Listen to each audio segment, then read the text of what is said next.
What is going on, guys? Today you are going to hear an episode of me interviewing Jeff Nippard. Jeff is a professional Canadian natural bodybuilder, so he's drug-free, which is awesome, and he actually does raw powerlifting as well. So he's been on both spectrums. He is a shorter guy. He's 5'5", but I want to say he's 165 pounds, and if you go check him out on Instagram or YouTube, he also has his bachelor's degree in biochemistry, so his whole philosophy is not only muscle growth and fat loss, but it's a lot around the science based on those things and how to accomplish that. So today you're going to hear me ask him some questions about his childhood growing up, what got him into it, who he wants to sit on a plane with to Japan. We're going to talk a little bit about muscle growth, fat loss, nutrition, macros versus intuitive dieting. We're going to talk about a lot of good stuff. Unfortunately, my co-host Theo Bowie was not here today. Long story short, we do not know how to work Skype very well. We will improve that in the future, but you're going to hear me talk to Jeff in this podcast, interviewing him about all of the above. So I hope you guys like it, and let us know if you want to hear more of these kind of episodes.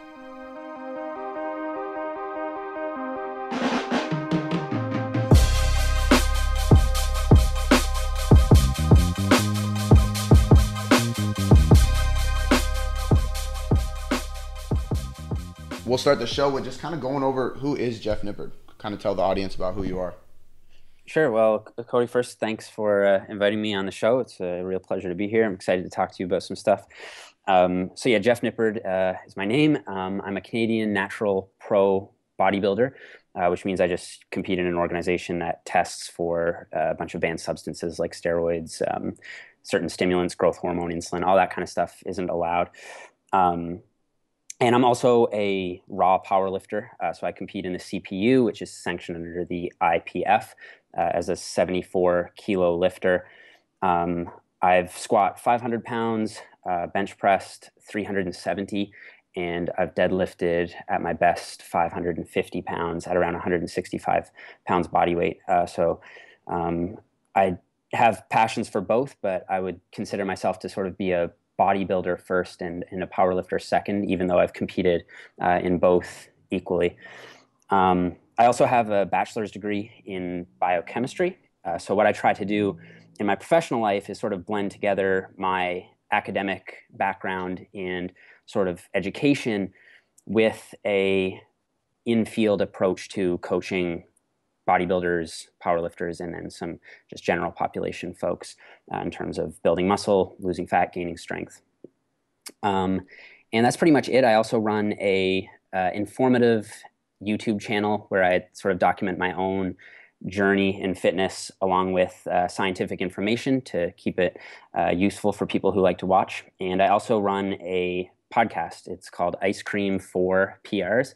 And there I interview expert nutritionists, coaches, trainers, and researchers, and also just elite level athletes to try to again blend together the sort of practical in-field stuff with more of the theory. So yeah, that's what I'm all about. So speaking, before I get into the other question, I just watched a YouTube video of yours.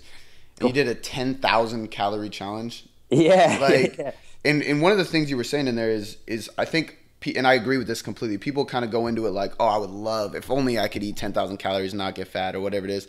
I don't feel like it would be as pleasurable as some people seem to think it is. So how was that? Oh man, not only was it not pleasurable, it was one of the most excruciating things I think I've done. It was actually my roommate attempted it 2 days ago and failed.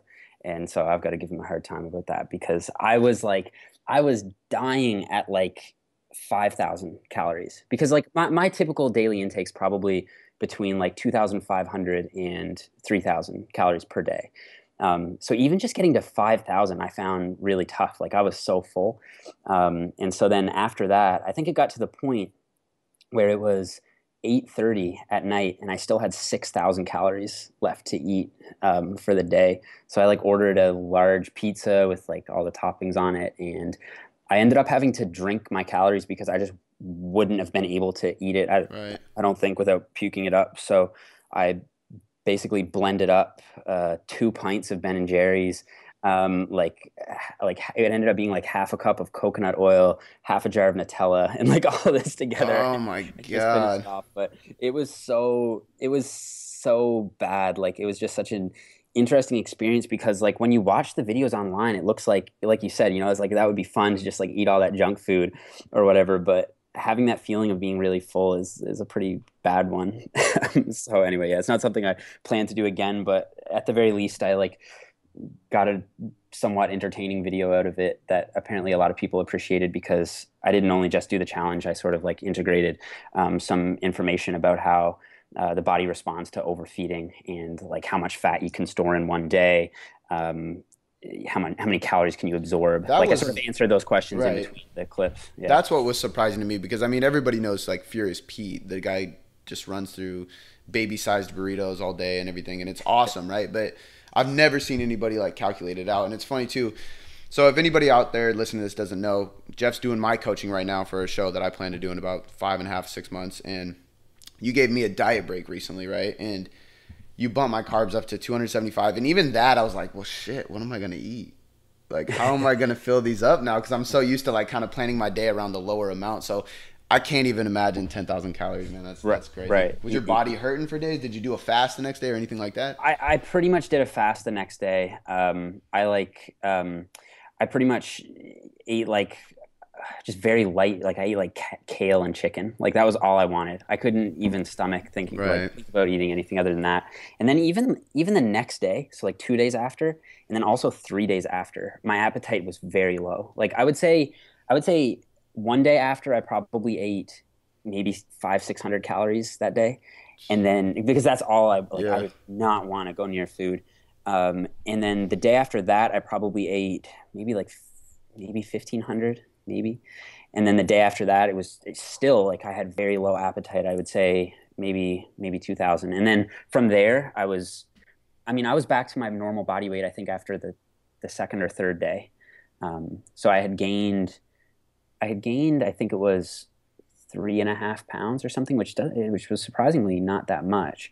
And then over the course of the next 3 days, it just went right back to normal. And then I just ate normally. Do you think that your weekly total calories were not far off, or were they probably still pretty high?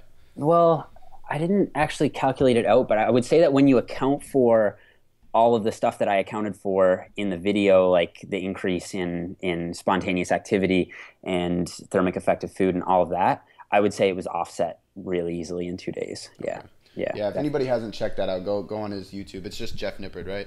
That's right. It's awesome video. So, the next question I had is, what kind of got, I always like to get people's story behind things. So, what actually got you into lifting? We all kind of have this beginning, what got us into the weight room and everything. Some earlier than others. So, I'm curious to hear. I've heard you mention a couple things, but I haven't really heard you dive into the story. So, kind of give us a background of what actually got it all started.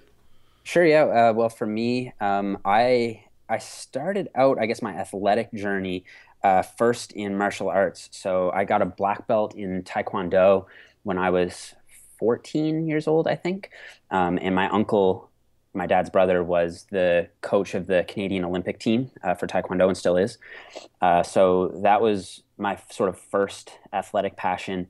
And then incidentally, at what was called the Black Belt Club when I was competing in Taekwondo, it was just where black belts sort of practice different self-defense techniques. Right. We would usually end with a scrimmage of basketball. And I was so bad. I remember once I shot, like I took a shot and it just cleared the whole backboard. And I was a really small kid and I was always really short. So like I was kind of like, I guess, irritated by the fact that I was like so bad at this. And I used to hate going to the black belt club because we'd always play basketball or whatever. So I got my dad to help me. I think we bought one of those sort of makeshift driveway nets or whatever.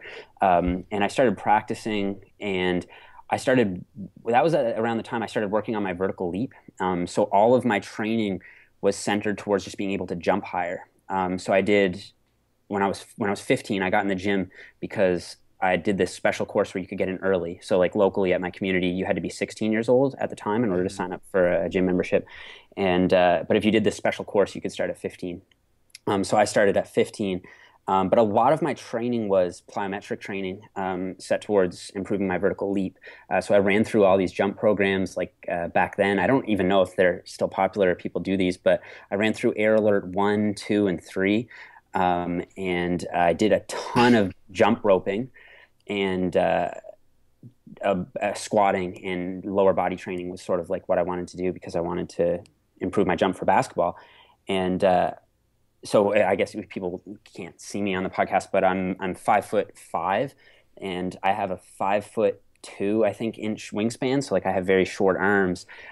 So it was a goal of mine to be able to dunk, and I never was able to do it with a basketball, but I could do it with a volleyball, and I could get my whole palm over the rim of Wow. a 10-foot net at 5'5". I'm So 5'10" and I can barely even touch the rim. yeah, So I mean, I wouldn't be able to now at all, but this was back when I was, I don't know, 30 pounds lighter or man, something. and it's funny too. It's too bad Theo's not here for this because he grew up playing basketball. That's his whole Oh, story. for real? I'm the Yeah. worst basketball player in the world.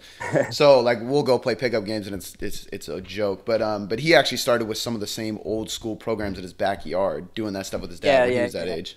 Yeah, that's the same stuff I used to do. And like I used to hook up, this was another jump thing that I did. I don't know if any of your listeners are interested in this sort of athletic stuff, but this was actually really helpful for me. I set up a styrofoam cup from my ceiling in my basement because I was super short, so like I couldn't go up that ceiling. So I hung that from the ceiling, and I would run in and jump and try to touch the cup, and I worked on it until I could touch it. And then once I could do that, I took the scissors to the cup and like cut it off like half an inch around the styrofoam cup.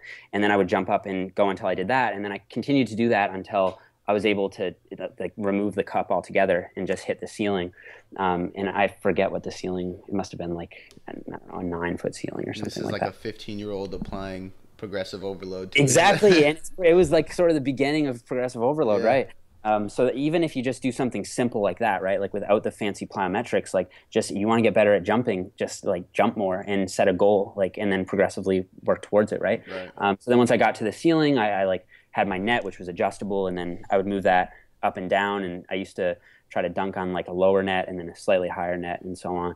And I think that's dude. Like so many people overcomplicate things. I think, and with lifting, and it's funny because so when I first started at our gym, this is 5 years ago. When I first got into the gym, everything was mere muscles, and that's just what I did. So when I got in there, my boss, who was my mentor and coach, was having me deadlift and do a lot of posterior chain stuff. So they called me, my last name is Mick Broom. They called me Mick Littleback for the longest time, and it just drove me crazy. So I went to like Ross or something. I got a chin up thing for my door.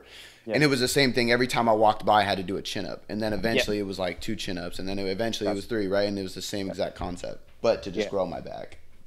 Yeah, exactly. And you're right. Like that's the sort of stuff that is just like you have the grit, right? It's like, you know, like you want to get it better. It's like very simple. You go get your own chin up bar and just do what it takes. And you can get a lot of results that way, man, without any of the like fancy programming or fancy equipment or any of that stuff really. So how did that turn into professional bodybuilding?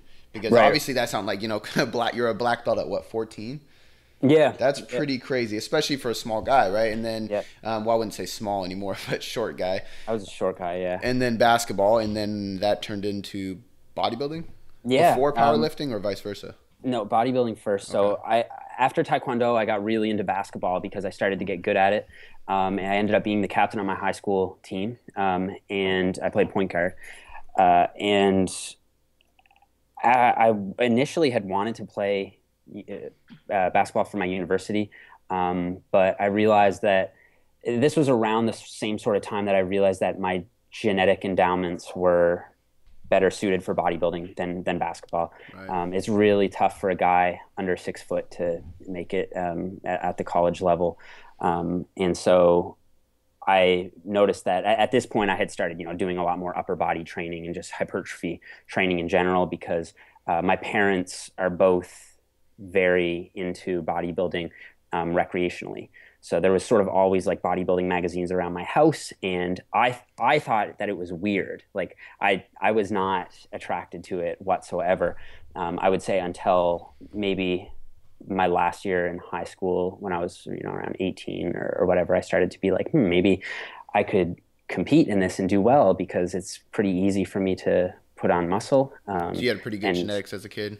Yeah, I had good genetics. Like even when I used to play basketball in junior high school, like if I would wear a tank top, I'd often get, people commenting on my shoulders or my calves. Like my calves are basically the size they are now. They've always been that way, really. It's largely genetic for those body parts, like my shoulders and calves, especially. Like I had scrawny arms and like no chest and that sort of thing, but I had those muscles, and I was always lean because I was athletic. So I realized that like I should play to my talents as an athlete and you know, develop what is a strong point for me. So I sort of got away from basketball after high school and got really, really into bodybuilding, which was the next thing for me.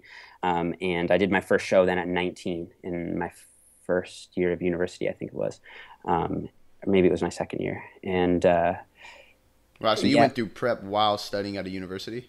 yeah, I always did. I did a provincial contest in 2009. That was my first show, and I won the junior division there. Then I did the same show again the next year while in school, and then I did Canadian Nationals in 2012 in the last year of my undergrad. And I remember I was 1 week out, so like my peak week was lined up with my final exam schedule. So like I wrote my last final on like the Tuesday of peak week or something, and then I flew out Wednesday to do national. So it was like, yeah, it was just academics and bodybuilding was something that I always just was quite good at balancing. And how old are you right now? I just turned 26 in October. Okay. Yeah. So that wasn't, I mean, that was what, 3-4 years ago? Yeah, Your the last... Nationals was 2012, Okay. so that was 4 years ago. And then since then, I turned pro actually in 2014 while I was in dental school. So I've almost always prepped while being a student. So that first one was probably before the whole flexible dieting craze, I'm assuming. Yeah. So it was probably even more brutal because you were probably carrying around a bunch of Tupperwares of plain ass food. Yeah. I mean, I never took on the like victim mentality though. I kind of just like embraced it as like, this is something that I want to do. This is a goal of mine. And I just really like, I guess, embraced that grind of like, you know, you got to eat your meals at this time and they've got to be, and in some ways it made it a little bit easier because I was able to be so regimented with everything. It was like, you know, I train from, or like I eat this meal at like 7 a.m., the next meal at 10 a.m., the next meal at 1 p.m., whatever. It was always the same exact thing. And then I train from 5 to 6 p.m. It's 1 hour because if you train longer than 1 hour, you're going to go catabolic or whatever. And then after that, I would have my evenings to study and so on. So in a way, it made it a little bit easier to have a little bit more of a regimented approach. Because when flexible dieting came into play in 2012 for me, I found I occupied a lot of my time with making like the perfect meal and trying to what I would fit into my macros and all this. So it can be a little bit more time consuming in some cases. Yeah. But for all that, I still think it's better. So right now you're primarily, or maybe this is all you do as far as income goes, is being an online coach. Were you ever in person training, or has it always been strictly online? Yeah, I did some in-person training. I find not a whole lot. I did some at a local YMCA, and I still coach people at events, and I'll coach some clients who are local, just at the gym, but I don't work at a gym as a trainer. Right. Most of it is all online, and yeah, I find it. There are certain things that I really miss about in-person coaching. I like being able to establish that connection and sort of like modify what it is people are doing in 3 dimensions in real time. Because you know, as I'm sure you know, one of the limitations of online coaching is just that getting feedback can be such a arduous process. Yeah. But yeah. So how did the online coaching start? Did you just decide one day that and I know your niche is primarily bodybuilding, and in that sense it is easier to have that niche within that type of structure. Did you just decide one day you saw somebody else doing it, you just got an inspiration, you like to travel? What was like the changing point that made you go, I'm going to take this online and only online? Yeah, good question. I mean, I was in school to be a dentist, so I had no interest in pursuing this as a career. I actually began it in 2010, I think, was when I first started coaching. So it's been 6 years, and that wasn't really online. It was kind of just like a distance thing. It was like, here's your diet, here's your training program, let's prep you for this show. And that was my first client back then. And then since then, I think like the next year at the like everything that I was doing was on a local scale. So I hadn't started to reach people worldwide at all at this point. I just had like a small handful of clients for the local show because I knew how to get lean myself. And so I kind of just applied what worked for me to them. And then what really changed it for me was when I hired Lane Norton as a coach for nationals in 2012, and I sort of saw how it was he dealt with making changes to the diet and doing updates and all the sort of stuff that you do as an online coach. And so then it was at that point that I started coaching more people online, but it was still mostly all local. And then when I was in dentistry school, I was doing this part-time, but I still handled around 20 clients online while in school. And from there, it was mostly through, I think, word of mouth marketing that it started to really take off because people were having good experiences with me as a coach. And so I ended up working with quite a lot of people just in my sort of area geographically.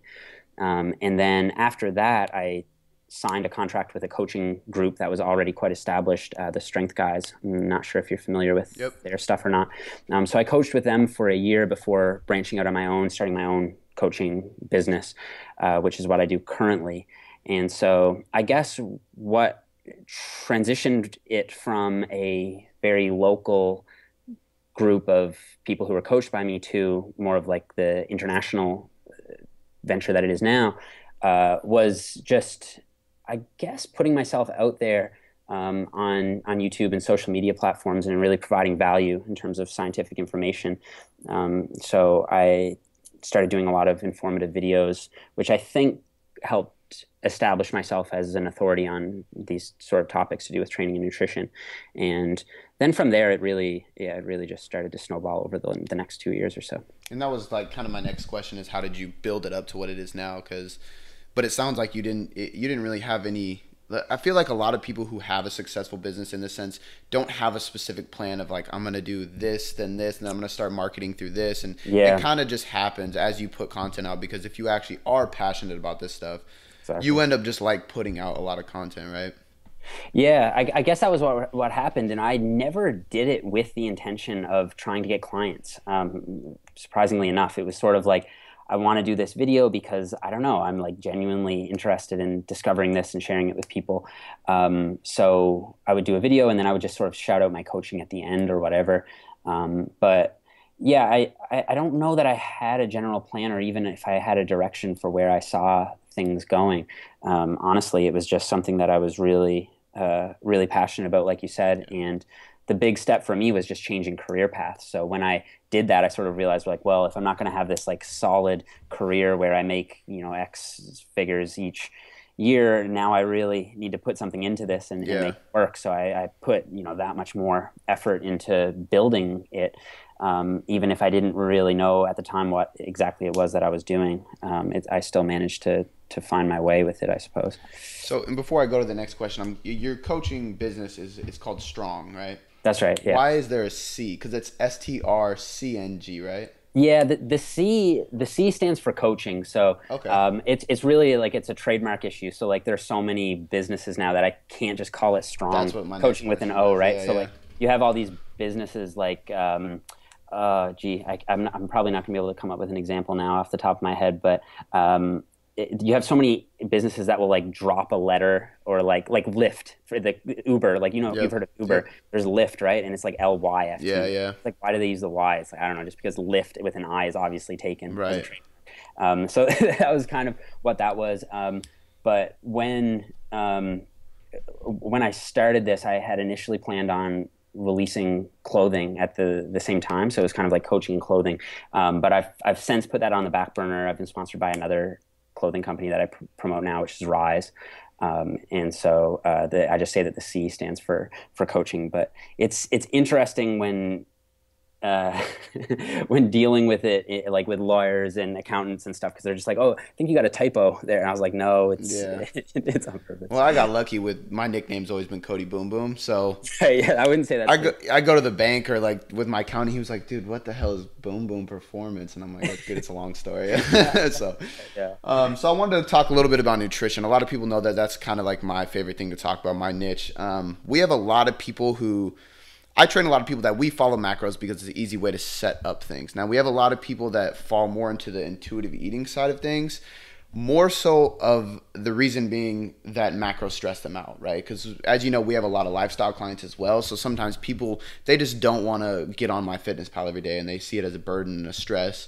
I think it's a personality type thing. For me, it's easier to do that, and I feel like I have more flexibility, whereas some people feel it's the exact opposite and they obsess and they can't focus on ranges, whatever it may be. How do you bridge that gap with your clients? Do your clients all follow macros, or do you, because it seems like you have a pretty good way yourself personally doing intuitive eating, which may be a result of tracking macros for such a long time, or what's your opinion on that? yeah, man, that's a great question. So first, my clients, I would say almost all of them follow some sort of if it fits your macros or like flexible dieting type approach. So I don't have anyone that follows a meal plan. I used to do this as an option. I would be like, if you really don't want to track macros and you just want a meal plan, I can do that for you. But I found it to be logistically difficult as a coach because if, say, I actually prepped a national level competitor using a meal plan approach. And But what I would have to do is say we had to make reductions in their calories over time. It's kind of hard to do on a Yeah. meal plan, right? So I would have to be like, okay, you're going to cut this tablespoon of peanut butter in half now, and Yeah. like stuff like that. And it was just like, it was really tough to do as a coach and time consuming. And I feel like it's kind of like a cheat way. It's like almost like they're not set up now with the tools to be successful next time unless they follow exactly this plan again next time. Exactly. There's no sustainability with that, right? Right. So I stopped doing that. I don't do it anymore. Now what I do is I send out a couple sample meal plans to give them an Yep. idea of what sort of foods they should eat, but I don't give out a set meal, like follow this sort of thing. And so most people will follow an approach where I give them macros and they follow them. Depending on the goal and depending on the preferences of the client, I will either set this up as here are your three macros, try to hit them as close as you can, which usually means like within 5 grams up or down for protein and carbs and up or down 2 or 3 grams for fats Yep. every day. And that's that's the most precise I'll get. From there, other clients, I'll have them just hit a calorie and a protein goal only. So in this case, you would try to hit your calories within plus or minus about 50 calories, and then hit your protein intake as a minimum. And then the carbs and fats can sort of fall within any sort of range that you like according to what foods you like, as long as, the carbs aren't like below 100 grams. Right. Fats don't get, above 100 grams sort of thing. As long as you're in, a general ballpark, just hit your calories, hit your protein, you're good. And a lot of people find that to be a little bit more flexible lifestyle wise, because if you want to have a high fat meal out or something, it's not like I'm going to go over my 50 grams of fat. You can kind of be like, okay, I can have 100 grams of fat today as long as I like bring the carbs down, Yeah. sort of thing. And it just gives you a whole ton of flexibility in that way. And then I have some clients who I've set up on a 5-day week IFYM type approach. And then on the weekends, they practice intuitive eating. And I found that this is a good sort of like transition into like full blown intuitive eating, which I've done with a few clients. But what I find ends up happening is they just let go of the coaching because it's like they feel like they can do it on their own, which is great. It tends to be something that people can monitor on their own if they're doing it right. And so as soon as they feel the need not to need me anymore, then usually they just take things over. So that's been my experience with it. It was cool to hear you say that actually, because I kind of break mine down in those levels as well. Oh, interesting. I tend to do for a lot of my clients, I actually just have a calorie and protein goal simply because they don't have a show coming up, they don't have a deadline, and if they don't, I feel like those are the two most important things. Exactly, I agree. When do you decide that it is really, really important to decide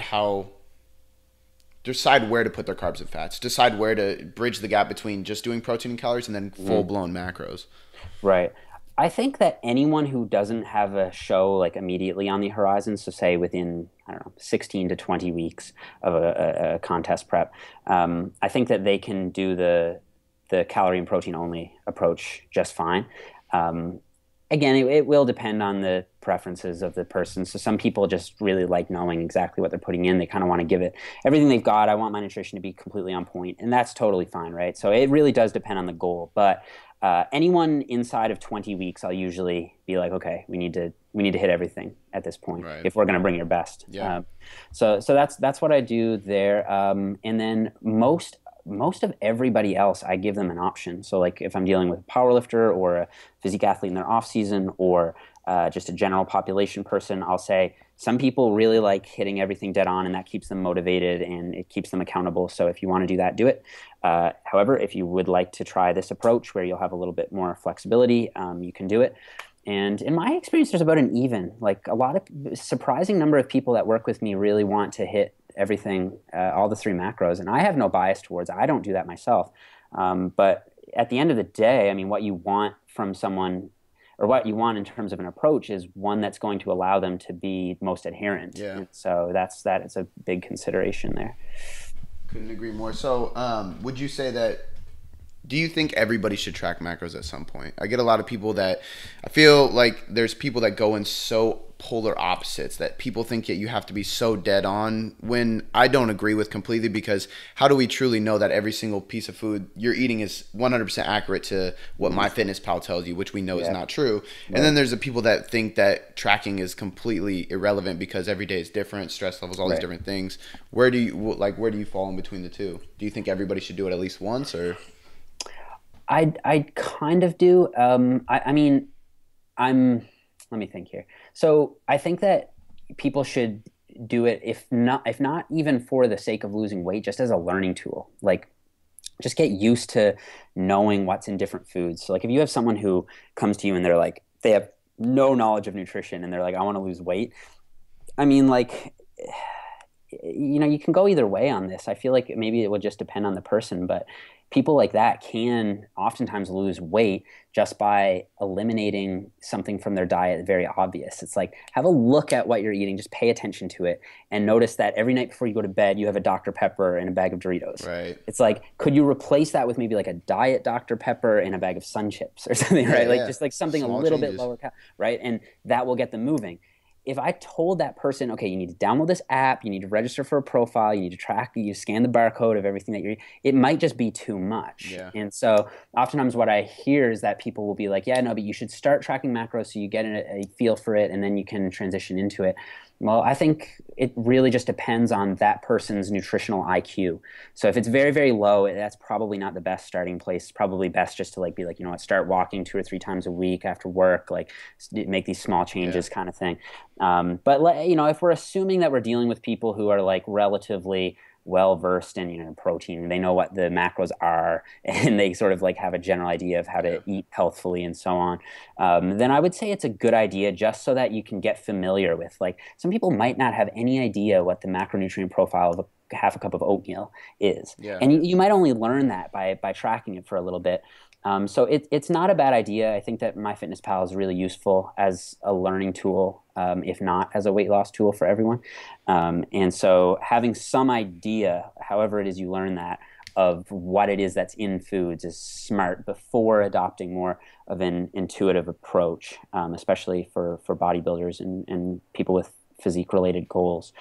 And so you can also, you don't necessarily, I guess, have to track it. You can kind of just be more attuned to food labels, you know, have a look at foods before you get them, have guidelines for shopping and what you sort of look for, like low-fat foods would be a good idea for most people trying to lose weight, and just become a little bit more savvy about macronutrient profiles in general. And I think that's that's the big thing right there is, when we see people that have a good amount of weight to lose, I'll just have them track whether it's on a piece of paper or MyFitnessPal, because that builds awareness and accountability, right? And then slowly they realize that, shit, I don't want to put that on the food log, and then because they know I'm going to look at it, or when the end of the week comes, I'm like, hey, what can we improve? Right. They're telling me what they think and can improve, and then I'm not barking orders at them, right? So, which helps them adhere to it longer.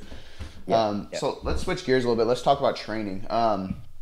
I'd like to hear your opinion on low intensity versus high intensity. We have a lot of high intensity people that Okay. surround our gym and everything simply because when I have a client work with me at the facility, they're training with me sometimes once, twice, three times tops a week just because prices obviously go really high when you're working with a private coach.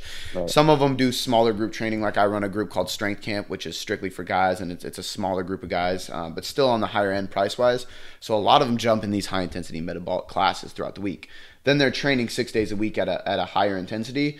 But I would say 3 to 4 of those are more metabolic based. So they're not lifting super heavy. Then I get clients that transition to the online and I have them lifting 4 or 5 days a week and I have them do low intensity.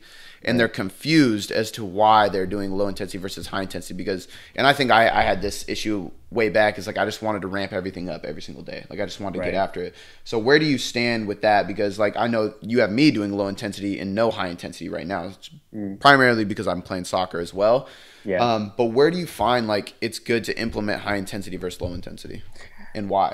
When you say intensity, are you talking about cardio or are you talking about Cardio. Oh, okay, But cardio. and Okay. that's the hard part I think too is people don't realize that if we're strength training, resistance training, lifting weights, in a sense that it has the same effect as Yeah, going and running sprints or kettlebell swings, exactly. intervals, assault bike, whatever it is. Right. So yeah, good question. So I use cardio as a tool mostly just to increase the weekly deficit. So I think that that's how it should be viewed. That can be different for different athletes, but within the context of physique and strength athletes, I think that that's how cardio should be used as a tool. Endurance athletes are a different animal. But I think that the thing with low intensity steady state cardio is that it's very easy to recover from. So you're very unlikely to have it interfere with your resistance training goals in terms of performance and in terms of hypertrophy. Uh, Whereas with high intensity interval training, depending on the intensity of it and the frequency of it and the mode, so like what piece of equipment you're using, if any, Right. it really can interfere with your resistance training. And since the goal as a bodybuilder is to be as jacked as you can be, you really want your capacity to recover to be going into your weight training and not your cardiovascular training. So that's how I see it. Furthermore, I think high intensity interval training is, as you sort of alluded to, a little bit redundant past a certain point. So if you have any kind of metabolic work in your weight training, like anything over, say, 12 reps, you're getting a very similar effect there as you would from a few sprints or something. Because when you think about it, when you sprint, you're kind of going all out for, I don't know, 10 to 30 seconds. When you do a relatively high rep set, say 12 reps or something like that, usually that will last, 10 to 30 seconds and Right. you're all out, and then you rest for 2 3 minutes and then you go again. So this mimics the effect of high intensity interval training to a large degree. And so if I do include it, it's usually I will include it. I usually don't go over one time per week. And it's usually in people who I am very confident that they're adequately recovering from their program. So usually maybe people who are only able to train 3 times a week or 4 times a week or something like that for their cardio, I'll be way more likely to give them a session or two of HIIT than the LISS. Right. And so the obvious advantage of including some high intensity interval training is that you get a lot more bang for your buck. So you can get in and out really quick. So for people who have demanding schedules, or maybe people who get very bored by doing a lot of lists, or like I said, for people who have less demanding resistance training programs, HIIT is a very easy way for them to burn a ton of calories in 15 to 20 minutes. Whereas if they were to do that with LISS, it might take them, a little bit longer. So, So uh, yeah. what because it's safe to say that you tend to fall to LISS if it's a physique oriented athlete. Exactly. What is your opinion on muscle loss there? Because I feel like that is the biggest fear of everybody. They have to take BCAs before they're afraid to Right. do any. I've heard right after strength training, if you do LISS, it can reduce muscle protein synthesis. You're going to go catabolic. You're not getting the same effects. All these things. I know for me personally, that's when I like to do mine because I don't mind Mhm. cooling down, going on a walk, and reading or programming while I'm on the treadmill or the bike. What's your opinion there? Do you think that's just kind of hype and myth, or Yeah, I really do. I mean, like I think that where this myth comes from is the fact that there are two competing pathways One is sort of inherently catabolic, or it basically breaks down tissues. The other is inherently anabolic. And those are the resistance training and endurance training pathways. And so the resistance training pathway activates mTOR and then a bunch of genes responsible for upregulating muscle protein synthesis, and that's basically what builds muscle. On the other hand, you have the endurance pathway, which activates the AMPK pathway, which then activates all these proteins responsible for breaking down proteins, and so it's like thought that that's going to tear apart all your muscle and so on. And then not only that, the AMPK pathway actually inhibits the muscle building pathway when you look at it on a molecular level. But the reality is that sometimes what is going on a molecular scale, it can't map onto what happens in the full body. And so you can't always extrapolate that information out. And so when you look at full body studies, you tend to not see a very significant interference between muscle building and endurance training until you overdo it. And like I kind of said earlier, it's really dependent on how much you're doing it, what the intensity is, and what the mode is. And so what is most likely to interfere with muscle building or what have you is exercise that's actually very intense. So the low intensity would actually be better than doing a lot of high intensity. The frequency, so the more that you do it, the more likely it is to interfere. And the mode, so things like running are actually more likely to interfere with muscle building than things like swimming or lower impact movement. So like an elliptical or a bike would be lower impact than sprints. So I'm not concerned about muscle loss with adding LISS until it gets to a point that's excessive, and then you run the risk of breaking down muscle tissue. But you need to, the main issue with that line of thinking is that it thinks about muscle as like an on and off switch. It's like it's either being broken down and you're losing muscle and then it's gone forever, right, or you're building it and it's there to stay. But muscle is always being turned over. You're either you're laying down muscle proteins, you're burning them off. This is just the way it goes. And so sure, you might burn some or liberate some amino acids, what have you, and oxidize those during a LISS session after training. But what you need to look at is the full 24-hour picture and what's going on. And are you net? Is there more time spent in an anabolic state than there is in a catabolic state? And that's what really matters. So these acute changes around the workout really aren't all that significant. And what should be most important is making sure that your total daily protein intake is adequate. That's very important. Making sure that there's a progressively overloading stimulus in place with the resistance training.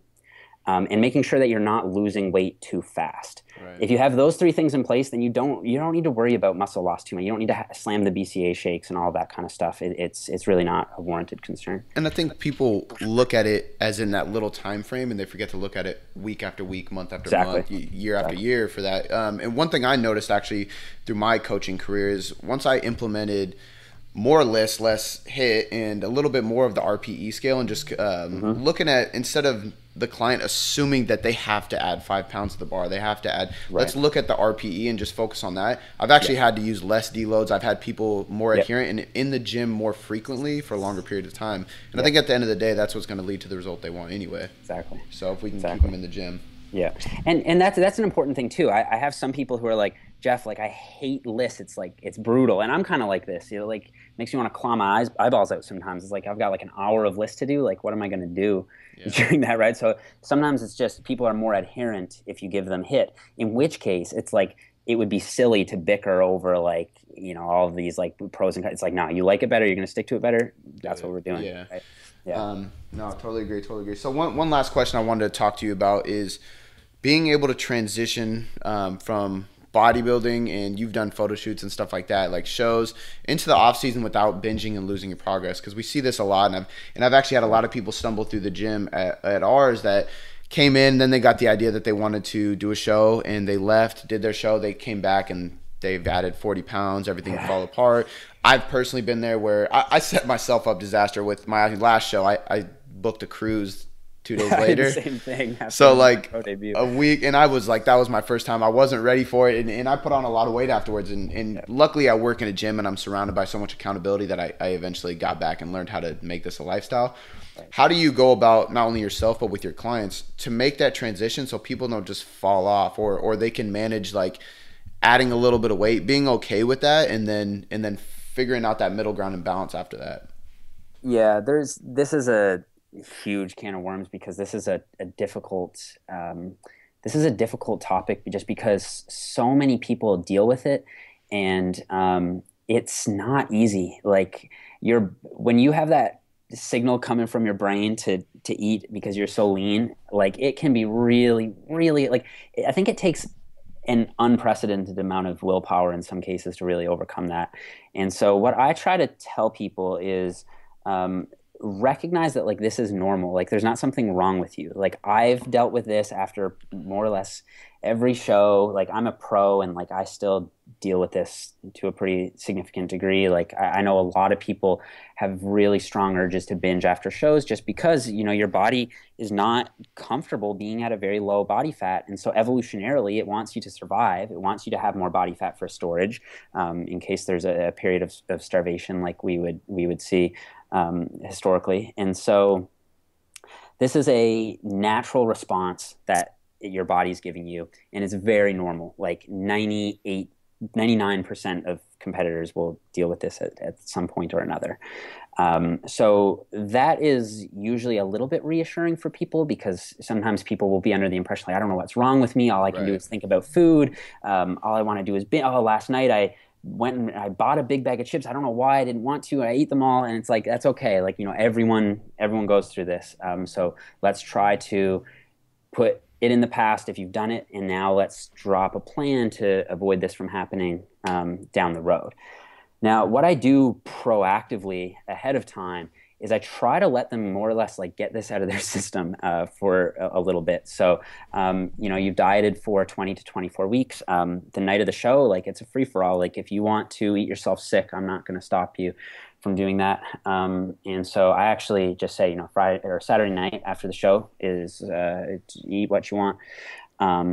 People usually aren't able to eat as much as they think because their stomachs shrunk so much anyway, right? One So thing it's not a problem. This sounds messed up, but one of the things I was thinking of is just giving them the 10,000 calorie challenge. Yeah. And you know what? They don't want to do it after that. That's true. So usually after that, sometimes on Sunday, people are like, oh, like I feel gross. Like I just want to get back into like a normal eating structure. So what I usually will recommend for Sunday is to have like 3 to 5 square meals. And they don't have to be clean meals. You can have what you want. Don't restrict yourself. You don't need to track, but just eat square meals. So don't let Sunday be an all-day binge where you're just like going from the Pop-Tarts to this to that, and it's just like out of control. Like eat a square meal, eat some protein, like have this day be a transition day. And then I'll either do that again on Monday, or on Monday I'll go back to some kind of more set structure. Usually it's just like having a calorie goal. And again, I usually try to encourage regular eating patterns. I try to make a bit of a bigger deal out of that than even hitting macros, because I feel like that sort of keeps people on track. They can have their bigger meal, sort of satiate that desire to just like cram a lot of food in. And then when the meal's done, if you need more, like chug a bunch of water, like do what you have to take to sort of do what you have to do to sort of fill up your stomach, and then get on with your day, and don't be constantly picking the whole day. So my goal for the first week is to kind of like establish some sort of like healthy eating behavior after the show that isn't too anal retentive and obsessive about macros, because people tend to really get overly concerned with hitting those after a show, and it really doesn't matter. It's about like making this landing as kind of like as possible. And that's kind of how I treat like a lifestyle client going on a week vacation or a 4-day vacation. Just setting up, and don't take MyFitnessPal out. Don't worry about anything you're eating, but just have square meals and don't just snack all day and do everything. And I obviously that's I think where I went wrong on the cruise is just, and we're drinking, so that obviously that doesn't help the whole thing. But it's definitely a tough one. Yeah, but then binge eating, even if it's just a result of having gotten extremely lean, is often quite complex. So there may be specific triggers that make you want to binge more than others. And so I think it's important to be sensitive to that. So, if there's oftentimes it's specific foods, or it might be specific emotions. Yeah. Like if you're feeling down, or stressed or anxious or whatever, that might be a trigger for you to binge. And so it's important to be aware of those, because then that's how you can deal with it. And what I've found to be more effective than anything is actually, and this has been supported by the literature, is using a more acceptance-based approach, or a more of an intuitive approach. And so rather than trying to like force those feelings or those cravings down, or distract yourself from them, rather recognize and sort of accept that they're there, and don't set up this sort of very rigid controls in terms of like, I have to get rid of this food and I have to hit exactly these macros. Being a little bit more sensitive to those things can help, because it allows you to be more sensitive to your internal environment generally. And so oftentimes what happens is people become so obsessed with the rigidity of like hitting their macros dead on, or eating only these specific foods, that they lose complete touch with their body's own hunger signals and satiety signals. Mm-hmm. And so if they have an emotional response to something that's happening in their personal life, they can be so out of touch with their own perception of their own hunger and satiety, that they just eat and eat and eat and don't stop, because they're so focused on the external rather than the internal. And so, that's something that we can get into. But I feel like just having that skill set, even personally, as a result of having practiced intuitive eating, is very helpful in preventing this sort of behavior, which can be a roller coaster. I think like a cheesy thing that people find it hard, like it's so simple, but it works really well. I've had a couple clients that experience binging, not even from shows or anything, but emotional reasons, whether it's work, family stress, is actually having a notepad, or even using your phone, but writing down like when those binge episodes happen, like you said, instead of trying to fight them away, write down what's causing them, or what's going on in your surroundings, in your atmosphere, that's creating the emotion that causes that anxiety, or that need, right? And then we can figure out a pattern and figure out how to eliminate the pattern. Exactly. Rather than the binging episodes, right? Yeah, exactly. That's a good idea. I had a thought on that, but I guess I slipped. Oh, right. It was the fact that a lot of people don't recognize the fact that we actually have pretty limited control over our feelings and our emotions.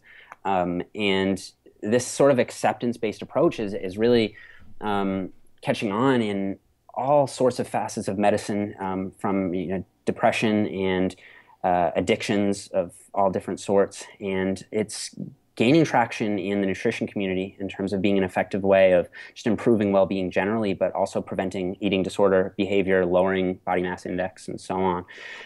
And so if you're aware of the fact that you have this sort of limited control, and you feel a craving or a thought arise, it's easier to recognize it for what it is. It's just another thought sort of arising, rather than judging it and being like, this is something that I shouldn't be doing, like get away, and then you repress it, or distract yourself from it. And this can have like sort of like the reverse psychological effect of later making you really want it even more. And because you haven't practiced any sort of mindfulness of or awareness of your internal environment, when that occasion arises that something blows up in your personal life, you're so not attuned to your internal environment that you can just completely go off the rails, and then you've got a 2,000 calorie surplus spread through the week, and you've set yourself back, and that can be very demotivating, and so on. Have you ever heard of the book? It's a book called Loving What Is by Byron Katie. There's an audio. She does speeches around the world. So this is a book that we read as a group at my gym, all the trainers. And we actually give it to clients all the time when they suffer this stuff. And it literally goes through the judgments that go through your head, and why it's actually okay to accept those judgments. Exactly. And it comes with a worksheet and everything. And we also do what's called positive focus. So picking some random action of the day and looking at it from a sense of what happened, why is it positive, what's the lesson learned, how do you apply it, which is hard for some people to do because if they have a binge episode, they get a divorce, something crazy happens, why is it positive? Like, it's really hard to come up with, but that can actually help people quite a bit to become more aware and to just kind of calm down and center themselves before they go to sedations, like, and whether it is food or drugs or whatever, you know what I mean, to feel better. Yeah, I haven't read it, but it sounds very in line with I think what I've read in the scientific literature on the topic. Right. Yeah. So I think we're gonna wrap it up now. I have one personality question for you. So sure. We like to do something like this on the podcast with people that are coming. So you're flying to, let's say, Japan. So you got a long flight ahead of you. Okay. You have 2 empty seats next to you, and you can choose who is in those seats, but it can't be family, friends, or anybody you know. It can be alive or dead. Who's sitting in those seats? Alive or dead? Oh my God. I would. Okay, so this is going to be an interesting answer. There's a neuroscientist and an author and a podcaster. He's sort of like a public intellectual that I follow. His name is Sam Harris. I'm not sure if you're familiar with his work, but he does a lot of work on mindfulness, meditation, this sort of thing. But he also does a lot of commentary on politics and social issues, and also just science generally. He does a lot of things on consciousness, especially stuff to do with the brain. So I would love to have a conversation with him. So he would have to be one of them. And then I feel like the other person would have to be Isaac Newton, I guess. I just feel like he's such an interesting figure and just contributed so much to science. It would just be so cool to inform him on all of the things that have happened with gravity and gravitational waves and how far we've come. It's like, I feel like I could tell him some stuff that he would then be like, oh shit, like mind blown about. And then we could just talk about how it was that he managed to accomplish so much in the field of science at such a young age. Like, it really blows my mind when you consider just how much he contributed to the field. So he has to be like the greatest scientist of all time. And so I'd have to pick him as a deceased passenger with me. And then, yeah, I would definitely love to have Sam Harris, just because I find him to be like a very great conversationalist in his podcast. And I'm sure the conversation between those two guys would be pretty crazy. And then that would be really cool too. Yeah. I could set that up. Yeah. Awesome, man. So why don't you give a shout out to where people can find more of you, where you put your content and all that good stuff, and then we'll. For sure. My YouTube channel, if you just search for Jeff Nippard on YouTube or go youtube.com/Jeff Nippard, you'll find me there.